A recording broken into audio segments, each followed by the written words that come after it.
Well, hello.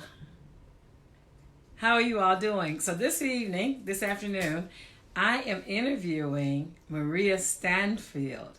And so she's going to be on in just a minute. But before she comes on, I want to introduce myself. My name is Linda Murray Bullard. They call me the business plug. And so I'm plugging in my audience to these fabulous people I know.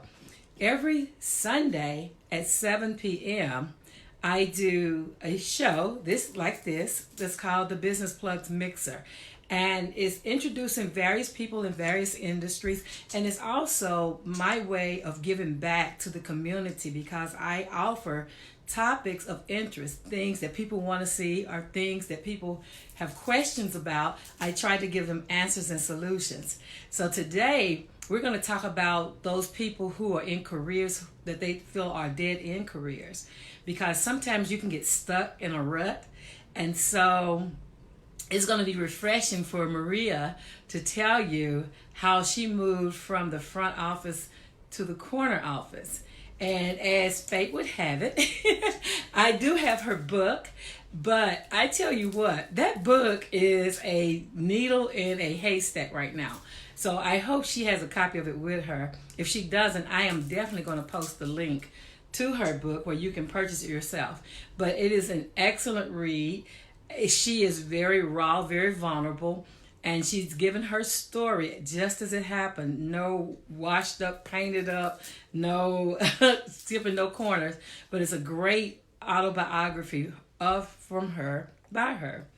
Also, she's a business owner. She owns My Sister's Closet, which helps women find the appropriate clothing in order to get back in the business world. But she also does so much more with My Sister's Closet than just clothing.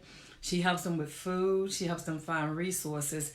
She has a wonderful foundation that is just growing by leaps and bounds in Maryland. And so I hope she'll talk about that as well. Another thing is she owns My Sister CEO, which is for those people who are in executive leadership positions.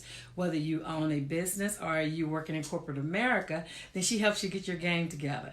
So she is a host of resources.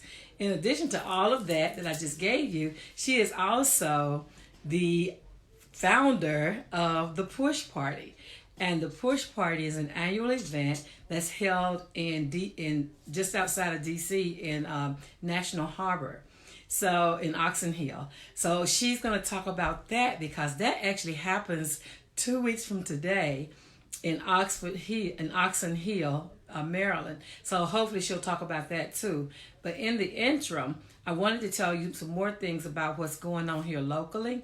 So I have back in June, July of last year, I took a DNA test. And that DNA test was to help me find my heritage, my genealogy, my African genealogy. I knew it existed, but I didn't know what my blood makeup was. And so I took the test, and it told me that 37% was Cameroon. 37% was Benin, and then the first one I took told me that 22% was Cameroon, but then later it came out that actually I'm more Cameroon than I am Benin.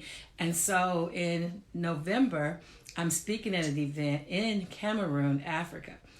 What I want to do is I want to help young ladies and women learn how to read.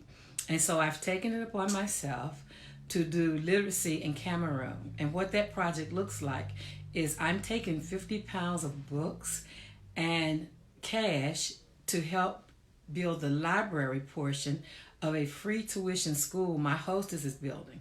We're doing that because in Africa, female literacy is at an all-time deficit.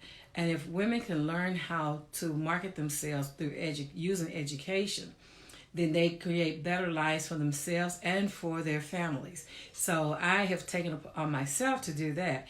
My partners so far have been the Mary Walker Foundation, Read 20, and the Chattanooga Public Library. So they're going to provide the books.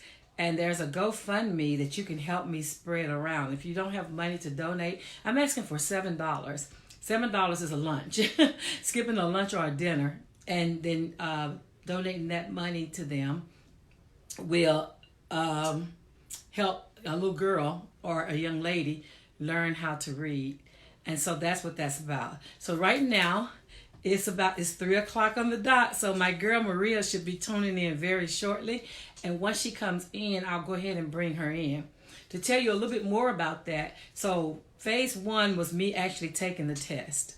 So I took the test and I found out my lineage, and I have been trying to find more and more about my lineage. The most pivoting moment of my life was learning that my great grandmother, Lorinda Taylor, and her husband Sedge, my great grandfather, came out of slavery and were property and business owners. And so that kind of kicked me into action as far as what I'm doing. So that's why I own property. That's why I own a business, is because I come from ancestors who did the very same.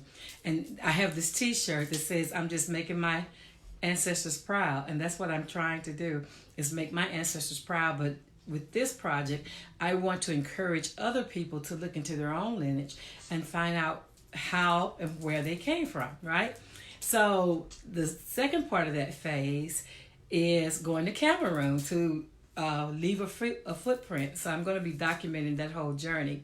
My cousin in New York, Eleanor, is going with me, and I couldn't be more excited. The two of us taking a journey. We've always talked about traveling together, so this is going to be our opportunity to actually do it. So I am excited to be learning with her about our lineage, because my mother's people is actually her mother's people too. So that's going to be good to find out. And also, so the third part of this happens in January. And you're going to hear so much more about that. That is going to be an awesome event. And that's going to be another way of you finding your lineage. So PBS, WTCI, is actually helping me with that project, because it is huge. It is huge. But it's a 3-day event in January about African American history. Right? So we're going to kick off Black History Month a few days early, and I hope nobody minds. Every day should be Black History Month, but we're going to kick it off on the 24th of January next year. It's going to start a few days early, and you're going to be glad it did, because it's packed, 3 days packed of information for high schoolers, for their parents, for men and women. We're going to do something that hasn't been done in Chattanooga. So, you know me, they call me the business plug, so I like plugging people into experiences. So it will be about an experience that we have. So I'm looking to see if Maria has joined me, so I don't talk your ears off. I'm looking to see if she's out there so that I can bring her in. This thing is so crazy as far as they changed the algorithms of Facebook, and so now it does something totally different than what it did a couple of months ago. So trying to navigate around Facebook and find my tools and use my tools and keeping things on point has been quite the struggle, let me tell you. So while we're waiting on her, what questions do you all have about time management or about careers? Because those are the questions she wants to answer for you. If you have any questions about how to get marketable, how to promote up, how to create a career path. Like long before career path was a word, I was creating a career path. My previous employer, I actually had worked in 13 positions throughout the company, because I had a thirst for knowledge, and I had